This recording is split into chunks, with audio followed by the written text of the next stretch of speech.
اب ایک اور بات کی جاتی ہے کہ دیکھیں جی دوسری شادی کے لیے پہلی بیوی کی اجازت غیر ضروری ہے کہ نہیں؟ مولوی صاحب پھر آرام سے جواب دے گا نہیں جی پہلی بیوی کی اجازت غیر ضروری ہے.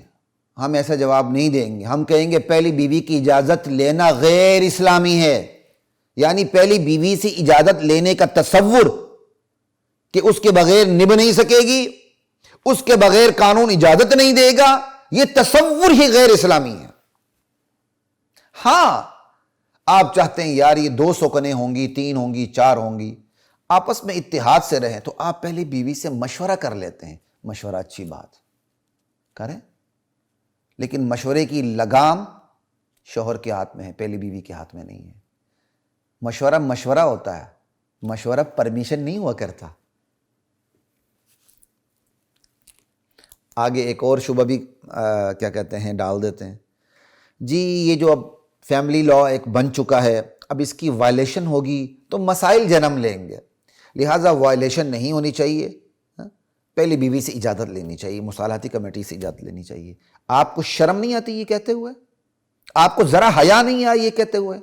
آپ کو ذرا بھی اپنی اسلامی غیرت کو دستک دینے کی آپ کو ضرورت محسوس نہیں ہوئی کہ اس قانون کی خلاف ورزی سے مسائل جنم لیں گے؟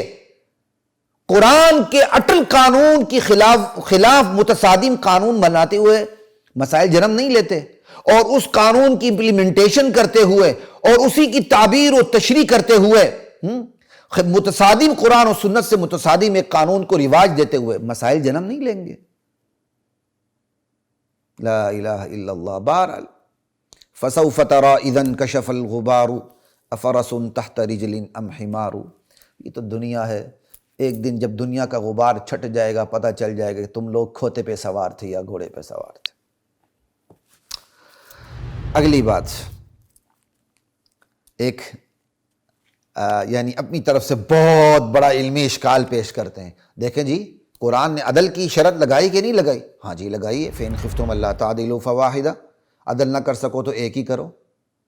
وہ ایک الگ بات ہے کہ وہ الٹا اسلوب پیش کرتے ہیں کہ بھائی عدل ہو سکے تو پھر 2 کرو 3 کرو 4 کرو. اسلام تو کہتا ہے 2 کرو 3 کرو 4 کرو، عدل نہ کر سکو تو ایک کرو. یہ کہتے ہیں عدل کر سکو تو پھر دوسری کرو. دونوں اسلوب میں آسمان زمین کا فرق ہے. یہ موقع ہوا تو میں بیان کر دوں گا، ٹھیک ہے جی. تو اب وہ یہ کہتے ہیں، چلے میں یہ نوٹ بھی کر لیتا ہوں تاکہ آخر میں اس پر بھی بات ہو جائے.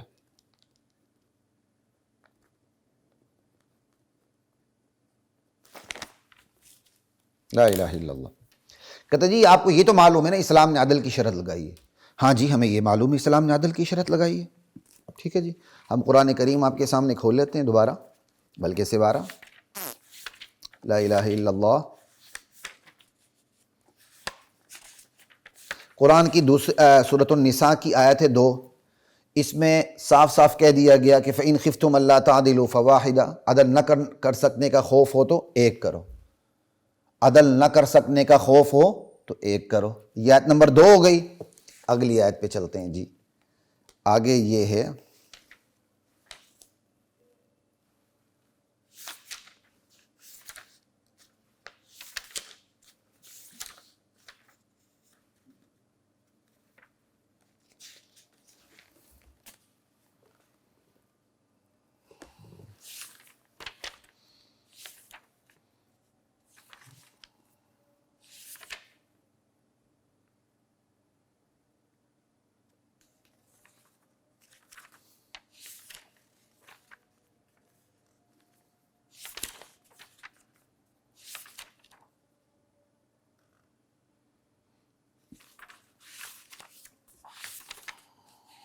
جی آیت نمبر 2 میں تو یہ کہہ دیا عدل نہ کر سکو تو ایک کرو.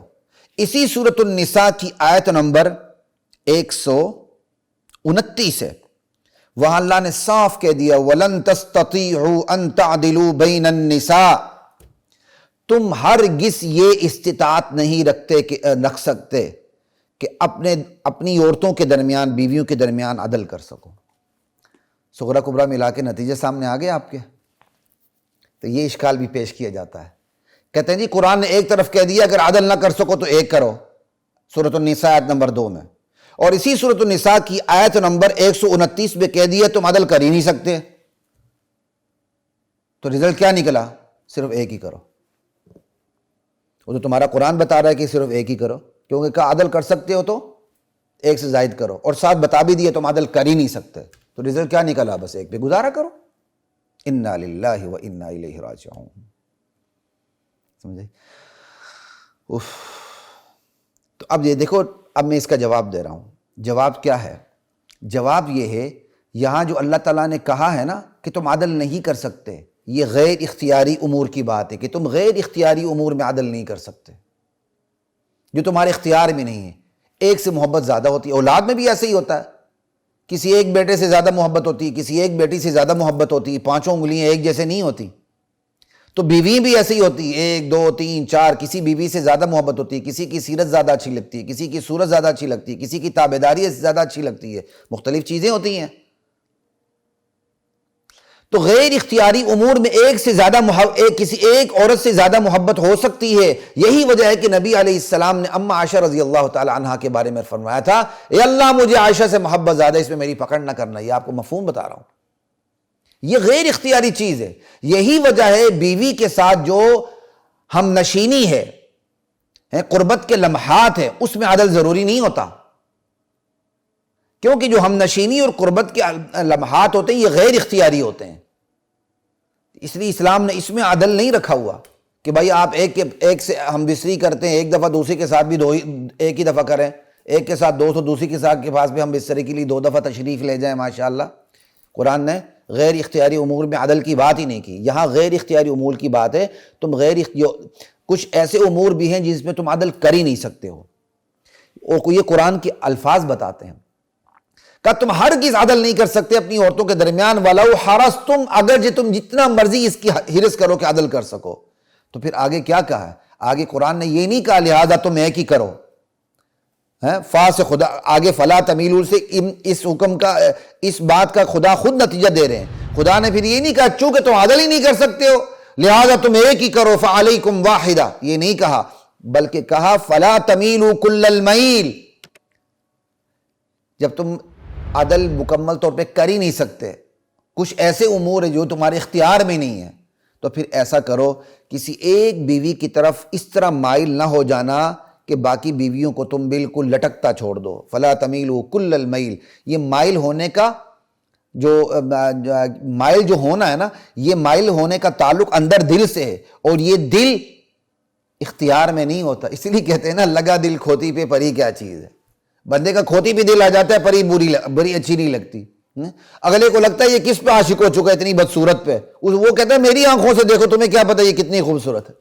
لیلا کو لیلا اس لیے کہتے تھے لیلا کالی تھی، لیکن اس لیلا کو مجنون کی آنکھ سے دیکھو، وہ پوری دنیا کو لیلا پہ قربان کر دے۔ تو ہمارے استاد فرمایا کرتے تھے ایک بندہ کسی ایک پہ عاشق ہو گیا تو پتہ چلا تو کہنے لگے لگا دل گدی پہ پری کیا چیز ہے۔ یہ جو اندر کا میلان ہوتا ہے یہ اختیار میں نہیں ہوتا۔ تو یہاں قرآن بتا رہا ہے کہ تم عدل نہیں کر سکتے اپنی بیویوں کے درمیان، تم چاہو بھی تو، لہٰذا مکمل طور پہ ایک کی طرف میلان نہ رکھو کہ دوسروں کو تم لٹکتا چھوڑ دو۔ تو یہ میلان کا تعلق اندر سے ہے، دل سے، اور یہ اختیار میں نہیں ہے۔ تو یہاں جو غیر اختیاری امور میں عدل نہ کر سکنا ہے اس کا بیان ہے۔ تو میرے خیال سمجھنے والوں کو سمجھ آ گئی ہوگی، اور جو خواہ مخواہ اعتراضات کرتے ہیں ان کا دماغ ٹھکانے آ چکا ہوگا۔ لا الہ الا اللہ، ایک تو یہ بات ہو گئی جی۔ میرے خیال یہ شبہات اتنے ہی کافی ہیں جو اپنی طرف سے یہ شبہات پیش کرتے ہیں۔ یہ تو وہ شبہات کیا کہتے ہیں پیش کرتے گئے، ہم ان کا جواب دیتے چلے گئے، یا شبہات پیش کر سکتے ہیں، بہرحال شبہات تھے، ہم نے ان کے جواب دیے، ٹھیک ہے۔